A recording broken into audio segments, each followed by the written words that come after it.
Hello guys. So in this lecture we are going to explain the second important heading of the concentration, that is leaching. इससे पहले lecture में मैंने आपको froth production process पढ़ाया था और ये दोनों ही concentration का सब पार्ट हैं।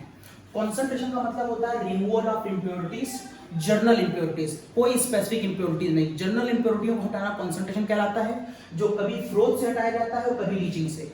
फ्रोथ से हम तब हटाते हैं जब ओर में सल्फर कंटेंट हो, लेकिन अगर सल्फर कंटेंट के अलावा एक और प्रोसेस देखा जाए तो वो एक तरीका होता है कि अगर किसी ओर में ये टेंडेंसी देखी जाए कि ओर के अंदर का जो प्योर मेटल है, प्योर मेटल वो किसी खास सॉल्वेंट में डिसॉल्व हो रहा है, लेकिन जो उसके साथ की इंप्योरिटीज हैं वो उसमें डिसॉल्व नहीं हो रही हैं।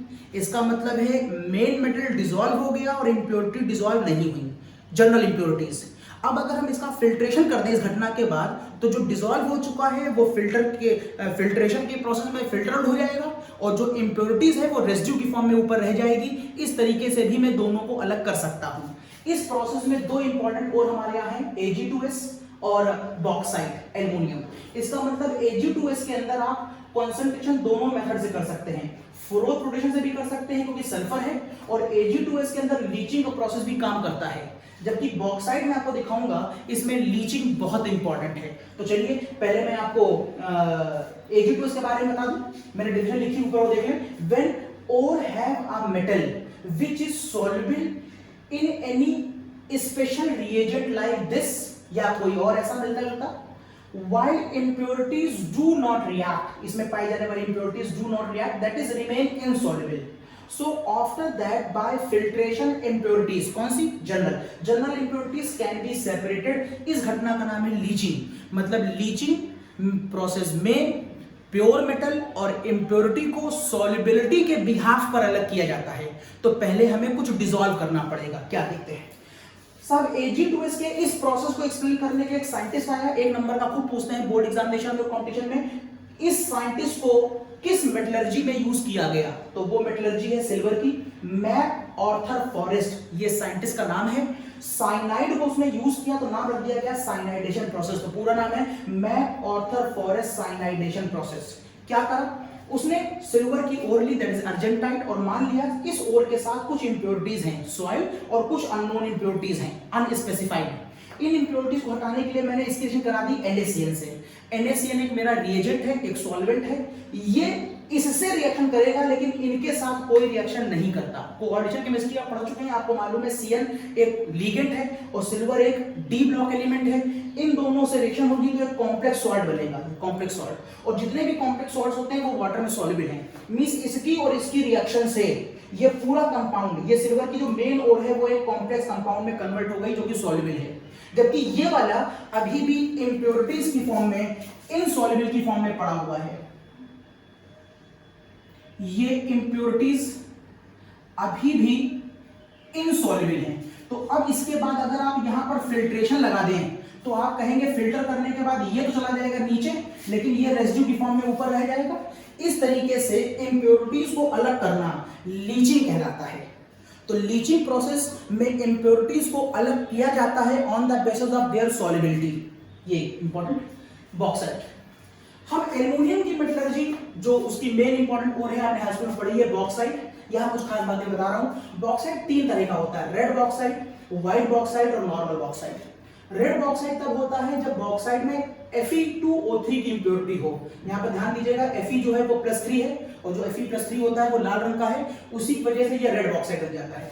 व्हाइट बॉक्साइट जब उसमें सैंड पार्टिकल हो, रेत, बालू देखिए, कभी देखो धूप में अगर बालू पड़ी हुई हो तो वहां चमकते हुए व्हाइट पार्टिकल नजर आते हैं। ये व्हाइट पार्टिकल जो है वो SiO2 के होते हैं। तो अगर मेरी बॉक्साइट में SiO2 ज्यादा होगा तो वो व्हाइट बन जाएगा, व्हाइट बॉक्साइट।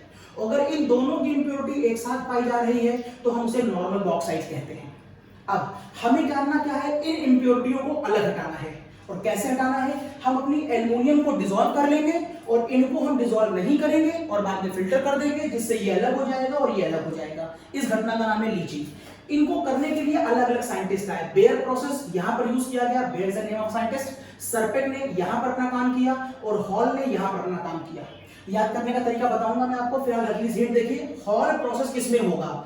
हॉल प्रोसेस उसमें होगा जहां दोनों इंप्योरिटी एक साथ होंगी, और जहां दोनों इंप्योरिटी एक साथ होंगी वहां पर आप ये भी कह सकते हैं वहां पर ऑल इंप्योरिटीज हैं, यही दो इंप्योरिटी, ऑल इंप्योरिटीज। और जहां पर ऑल इंप्योरिटी होंगी उसी का नाम क्या रख देना? हॉल रख देना। तो इन तीन में हॉल तो नीचे वाले में होता है, ध्यान रहेगा। अभी बेयर याद करा देता हूं आपको। फिलहाल देखिए, मैंने बॉक्साइट के अंदर Fe2O3 मुझे मालूम है कि यहां पर एज अ इंप्योरिटी है जिसकी वजह से रेड है। मैं इस प्रोसेस में NaOH यूज करता हूं as a solvent, as a solvent. अब NaOH क्या करता है देखिएगा, NaOH एक बेसिक स्पीशीज है, NaOH एक बेसिक स्पीशीज है, और मुझे अच्छी तरह मालूम है Fe एक मेटल है, और दुनिया में जितने भी मेटल्स होते हैं वो सारे के सारे बेसिक होते हैं। All the metals are basic, all the non metals are acidic. तो मुझे मालूम है ये भी बेस है और ये भी बेस है। This is the cause base की बेस के साथ कोई रिएक्शन नहीं होगी। लेकिन एल्युमिनियम को देखिए, आपको मालूम है एल्युमिनियम एम्फोटेरिक है। अगर एल्युमिनियम एम्फोटेरिक है, दैट इज मेटलॉइड की सीरीज में, अगर एम्फोटेरिक है तो इसमें एसिडिक और बेसिक दोनों नेचर आता है। मींस एल्युमिनियम एसिड से भी कंबाइन कर सकता है और बेस से भी कंबाइन कर सकता है क्योंकि ये एम्फोटेरिक है। ठीक, अब अगर ये एम्फोटेरिक है तो ये इससे कंबाइन करेगा, तो ये बिहेव करेगा एज अ एसिड और ये बिहेव करेगा एज अ बेस। अगर ये बेस है तो ये एसिड की तरह, अगर यहां कोई एसिड होता तो ये बेस की तरह बिहेव करता। तो इसलिए इसकी इससे रिएक्शन होगी तो एसिड और बेस मिलेगा तो क्या बनेगा? सॉल्ट। यहां पर जो सॉल्ट बनता है उसका नाम है सोडियम मेटाइल्युमिनेट। इन दोनों में रिएक्शन हो गई और सोडियम मेटाइल्युमिनेट एक सॉल्ट है जो सॉल्युबल होगा, जबकि इसकी रिएक्शन नहीं हुई है, एज इट इज इनसॉल्युबल है। अब अगर आप यहां पर एक फिल्टर लगा दें तो ये नीचे चला जाएगा और ये रेसिड्यू की फॉर्म में ऊपर रह जाएगा, तो फिल्ट्रेशन हो गया कि नहीं हो गया? इस घटना का नाम मैंने रखा है लीचिंग, ये लीचिंग कहलाता है। एंड द लास्ट, अगर आप देखें, अच्छा मैंने कहा था मैं बेयर्स का नाम भी आपको हिंट कर दूंगा, इसे बेयर्स कैसे याद रखेंगे? बेयर प्रोसेस आप तब यूज करेंगे जब आप उसके अंदर एक बेसिक सॉल्वेंट यूज कर रहे हो। ये देखिए NaOH एक बेस यूज किया है, अगर आप बेसिक सॉल्वेंट यूज करेंगे तो ये बेयर्स है, या ऐसे कहिए अगर उसके अंदर बेसिक इंप्योरिटी पाई जाएगी तो उस मेथड में आप बेयर्स यूज करेंगे। तो बेयर्स में बी पर ध्यान दीजिए, बी का मतलब है बेसिक सॉल्वेंट और बी का मतलब है बेसिक इंप्योरिटी, तो आपको याद रहेगा। तो इसमें आप लगाएंगे बेयर्स बाय द बेस और इसमें आप लगाएंगे hall process by the all impurities. इसके बाद इंपॉर्टेंट है हमारे पास, इसके बाद इंपॉर्टेंट है हमारे पास आखिरी वाला देखें हॉल। अगर मैं हॉल प्रोसेस की बात करूं, हॉल प्रोसेस की, तो हॉल प्रोसेस के अंदर हम Na2CO3 को यूज करते हैं। हॉल प्रोसेस में Na2CO3 यूज किया जाता है। अब देखिए वर्किंग क्या है, काफी कुछ सिमिलर है। हमने क्या कर लिया, बॉक्साइट ले लिया, Al2O3.2H2O, इसमें दो इंप्योरिटीज हैं, SiO2 की भी है और Fe2O3 की भी, ये दो इंप्योरिटीज हैं। और हम यहां पर जो केमिकल कंपाउंड यूज करते हैं वो Na2CO3 यूज करते हैं, ये आपको ध्यान रखना पड़ेगा। वैसे अभी मैं खाली हल्की से हिट कर रहा हूं, जब मैं आपको एल्युमिनियम की मेटलर्जी पढ़ाऊंगा नेक्स्ट लेक्चर में तो इन सब की बात दोबारा डिटेल में करूंगा। अब ये सारा प्रोसेस ऑब्वियस सी बात है सब सॉलिड फॉर्म में तो लिए नहीं होंगे, तो इस सबको हमने लिक्विड फॉर्म में मिक्स कर रखा है। ये सब लिक्विड फॉर्म में है, इसका मतलब है जाने अनजाने यहाँ पर पानी अवेलेबल है, ध्यान समझिएगा, यहाँ पर पानी अवेलेबल है। अब क्या होगा, जैसे ही ये पानी Na2CO3 से कंबाइन करेगा, सोचिए क्या होगा, पानी से कंबाइन करने के बाद Na2CO3 कन्वर्ट हो जाएगा NaOH में और CO2 में। चेक कर लीजिए, अगर आप Na2CO3 में पानी दिखाएंगे तो वहां पर ये बनेगा और ये बनेगा, सही। जैसे ही पानी के वजह से ये कंपाउंड बना तो यहां पर NaOH के आते ही पीछे वाला कॉन्सेप्ट काम करने लगेगा, मतलब ये वाला बेस Fe2O3 से कोई रिएक्शन नहीं करेगा।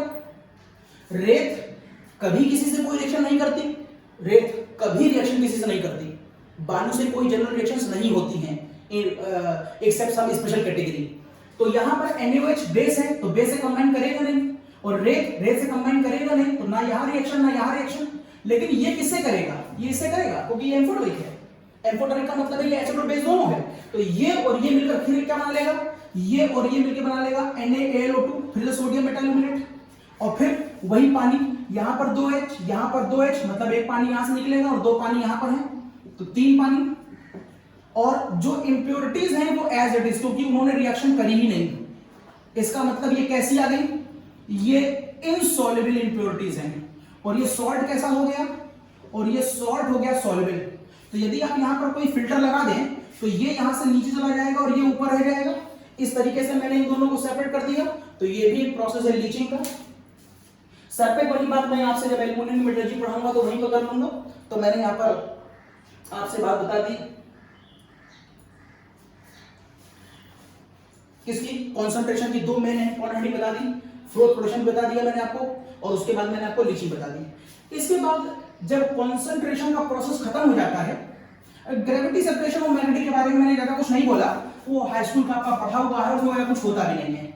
ग्रेविटी सेपरेशन चलो हल्की सी कर देता हूं, हल्की सी कर देता हूं।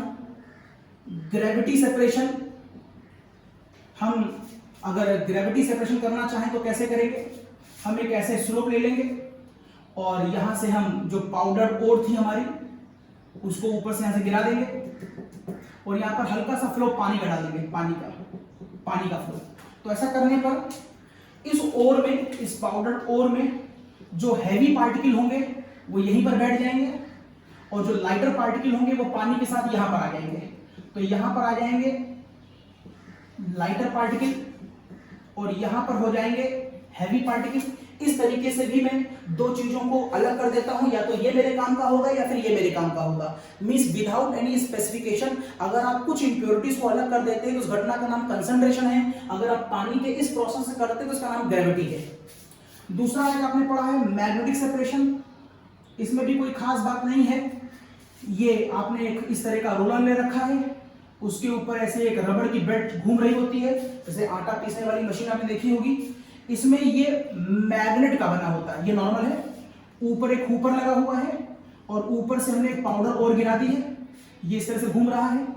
अब इस ओर में मैं ये मान लेता हूं कि एक मैग्नेटिक एलिमेंट्स हैं और एक नॉन मैग्नेटिक एलिमेंट्स हैं। मींस आप इस मेथड को तभी यूज करेंगे जब हमारी ओर के अंदर या तो मेटल मैग्नेटिक हो या इंप्योरिटी मैग्नेटिक हो। मेनली इसको हम आयरन की मेटलर्जी में यूज करते हैं। वैसे आयरन की मेटलर्जी में ये भी यूज कर सकते हैं क्योंकि वहां पर हैवी और लाइटर की बात होती है, और आयरन की मेटलर्जी में ये भी यूज कर सकते हैं। तो चलिए मैं आयरन की बात करता हूं। मैं मान लेता हूं कि आयरन में Fe2O3 के साथ SiO2 की इंप्योरिटी है। तो जब मैं चलाऊंगा तो जो Fe2O3 के पार्टिकल होंगे वो इस रबड़ की बेल्ट पर इस मैग्नेट की वजह से चिपके रहेंगे, और जब ये घूम कर रोलर झटके से इधर आएगा तो Fe2O3 दूर यहां गिरेगा, कोई इसके बाद मैग्नेटिक फील्ड खत्म होने लगेगी तो Fe2O3 यहां गिरेगा। तो इस तरीके से जो मैग्नेटिक प्रॉपर्टी है वो यहां पर, मैग्नेटिक प्रॉपर्टी के एलिमेंट जो है वो यहां पर आ जाएंगे, मैग्नेटिक प्रॉपर्टी के एलिमेंट यहां पर आ जाएंगे। जबकि जो SiO2 है, जो नॉन मैग्नेटिक है, वो तो चिपका ही नहीं और वो तुरंत ही पहले ही यहां गिर गया था। इस तरीके से भी मैंने इन लोगों को अलग अलग कर लिया विदाउट एनी स्पेसिफिकेशन। जब इंप्योरिटियों को अलग करते हैं तो इस घटना को हम कॉन्सेंट्रेशन कहते हैं। इसमें चारों में शुरू के दो इंपॉर्टेंट थे, इसलिए उनको डिटेल में लिया था। अब इसके बाद आता है कैल्सिनेशन, और कैल्सिनेशन की बात मैं आपको पहले ही जानकारी बता चुका हूं, फिर से हल्की सी हिंट। कैल्सिनेशन का ये प्रोसेस हर मेटलर्जी में नहीं किया जाएगा। ये तभी किया जाएगा जब ओर में CO2 या वाटर की इंप्योरिटीज हों। इसलिए अगर आप जिंक की इस ओर को लेते हैं या आप आयरन की इस ओर को लेते हैं तो इसके अंदर CO2 और वाटर की इंप्योरिटी दिखाई दे रही है, लिहाजा हम ओर को गर्म करेंगे। शर्त है मेल्टिंग पॉइंट के नीचे तक गर्म करिएगा, ओर को मेल्ट नहीं करना है। एक शर्त और है, इन अब्सेंस ऑफ एयर ये काम किया जाएगा, मतलब आप यहां पर ऑक्सीजन नहीं देंगे। ऐसा करने पर ये डिकम्पोज होगा और CO2 की इंप्योरिटी बाहर जाएगी, और ऐसा करने पर ये डिकम्पोज होगा और पानी की इंप्योरिटी बाहर जाएगी। इस तरह से CO2 और पानी की इंप्योरिटियों को बाहर निकालने के प्रोसेस को हम कैल्सिनेशन कहते हैं। ये स्टेप हर मेटलर्जी में नहीं होगा। अगर इन दोनों की इंप्योरिटी और में नहीं दिख रही है तो कैल्सिनेशन के प्रोसेस को आप स्किप कर देंगे। इसके बाद हमने बताया था आपको रोस्टिंग का प्रोसेस कब होता है, जब हमारी ओर में मेन सल्फर कंटेंट हो और उसको हम वहां से SO2 की फॉर्म में बाहर निकालना चाहें। आप इसे ऐसे भी कह सकते हैं, जब हम किसी ओर को ऑक्सीडाइज करना चाहें तब हम रोस्टिंग करते हैं। अब आपके मन में आएगा कि हम ओर को ऑक्सीडाइज क्यों करना चाहें, बताएंगे भी हम आपको। तो फिलहाल मैं मान लेता हूं मेरे पास जिंक सल्फाइड है, ये देखिए सल्फर और है, मैं यहां पर इस पर ऑक्सीजन लगा करके इसको गर्म करूंगा, फिर शर्त है इसके मेल्टिंग पॉइंट के नीचे तक गर्म करूंगा और आपकी इन दी प्रेजेंस ऑफ एयर करूंगा, ये खास बात है, यहाँ एब्सेंस ऑफ एयर, यहाँ प्रेजेंस ऑफ एयर। ऐसा करने पर इसमें से सल्फर की इंप्योरिटी तो बाहर जाएगी ही जाएगी, और एक खास बात है कि आपकी जो ओर थी वो देखिए अब क्या हो गई, ऑक्सीडाइज्ड हो गई। अब मुद्दा यह है कि आपने ऐसा किया क्यों, उसकी वजह है अगला स्टेप जिसका नाम क्या है, स्मेल्टिंग और रिडक्शन। इसको मैं आपको नेक्स्ट लेक्चर में डिटेल में बताऊंगा, यहां खाली हिंट करे दे रहा हूं। एक्चुअल में रिडक्शन का मतलब क्या होता है, रिडक्शन का मतलब होता है रिमूवल ऑफ ऑक्सीजन। एक्चुअल में केवल इतनी डिफिनेशन नहीं होती है, आप ये कहिए ऑक्सीजन पर कौन सा चार्ज है, निगेटिव चार्ज होता है, ऑक्सीजन पे O-2। तो एक्चुअल में removal of any negative charge element जो होता है, इस प्रोसेस का नाम ही ऑक्सीडेशन होता है। रिमूवल ऑफ ऑक्सीजन, यस, हाँ। तो मैं बता रहा हूं रिडक्शन का मतलब होता है रिमूवल ऑफ ऑक्सीजन। केवल ऑक्सीजन का ही रिमूवल रिडक्शन नहीं होता है, किसी भी निगेटिव चार्ज प्रोसेस का जो रिमूवल होता है वो रिडक्शन कहलाता है। इसका मतलब अगर आप जिंक ऑक्साइड से ऑक्सीजन को बाहर निकाल दें तो इस घटना का नाम मैं कहूंगा रिडक्शन है। लेकिन ध्यान से देखिए, सल्फर तो भी निगेटिव चार्ज होता है, O पर भी निगेटिव होता है और सल्फर पर भी निगेटिव होता है। तो ये तो आप ये भी कह सकते थे कि यहां से अगर मैं सल्फर को बाहर निकाल दूं तो इस घटना का नाम भी रिडक्शन होगा। अगर रिडक्शन इस यहां से भी हो सकता है, सल्फर को निकालकर रिडक्शन यहां से भी हो सकता है, तो फिर क्या जरूरत है कि मैं जिंक सल्फाइड से पहले जिंक ऑक्साइड बना रहा हूं और फिर उसको रिड्यूस कर रहा हूं, अगले स्टेप में करूंगा रिडक्शन में डिटेल में। तो यहीं पर रिड्यूस को नहीं कर दिया तो उसके पीछे प्रॉब्लम प्रैक्टिकल है। जिंक सल्फाइड को रिड्यूस करना बार बार जब प्रैक्टिकल करके देखा गया तो पाया गया कि जिंक सल्फाइड को आसानी से रिड्यूस नहीं किया जा पा रहा है। मींस जिंक सल्फाइड से सल्फर को अलग और जिंक को अलग बाय द रिडक्शन प्रोसेस संभव नहीं हो पा रहा है, या बहुत कॉस्टली या बहुत मुश्किल हो रही है। लेकिन अगर जिंक सल्फाइड को जिंक ऑक्साइड में कन्वर्ट कर दिया जाए तो इसका रिडक्शन बहुत आसानी से किया जा सकता है। दिस इज द कॉज हम पहले ओर को ऑक्सीडाइज कर देते हैं, ऑक्सीजन में कन्वर्ट कर देते हैं, उसके बाद रिड्यूस करते हैं। मोटी मोटी समरी समझिएगा। मैं आपको नेक्स्ट लेक्चर में रिडक्शन पढ़ाने जा रहा हूं डिटेल में, लेकिन रिडक्शन का मतलब क्या होता है, रिमूवल ऑफ ऑक्सीजन। मैंने डेफिनेशन को थोड़ा प्यूरिफाई किया, केवल रिमूवल ऑफ ऑक्सीजन रिडक्शन नहीं होता है, removal of any negative charge element को हम रिडक्शन कहते हैं। मींस जिंक ऑक्साइड से O को बाहर निकालना रिडक्शन कहलाता है, वैसे ही जिंक सल्फाइड से सल्फर को बाहर निकालना भी रिडक्शन कहलाता है। तो क्वेश्चन ये उठता है कि आप जिंक सल्फाइड का ही सीधे रिडक्शन क्यों नहीं कर दे रहे हैं, आप जिंक सल्फाइड को पहले जिंक ऑक्साइड मिलाते हैं फिर रिडक्शन करते हैं। उसके पीछे वजह है कि जिंक ऑक्साइड से ऑक्सीजन को निकालना आसान है और प्योर जिंक लेना आसान हो जाएगा, जबकि जिंक सल्फाइड से हम सल्फर को आसानी से बाहर नहीं निकाल सकते और यहां से प्योर जिंक निकालना मुश्किल है। इसके बाद इसकी डिटेल स्टडी हम लोग नेक्स्ट लेक्चर में लेते हैं, कॉपी कर लीजिए।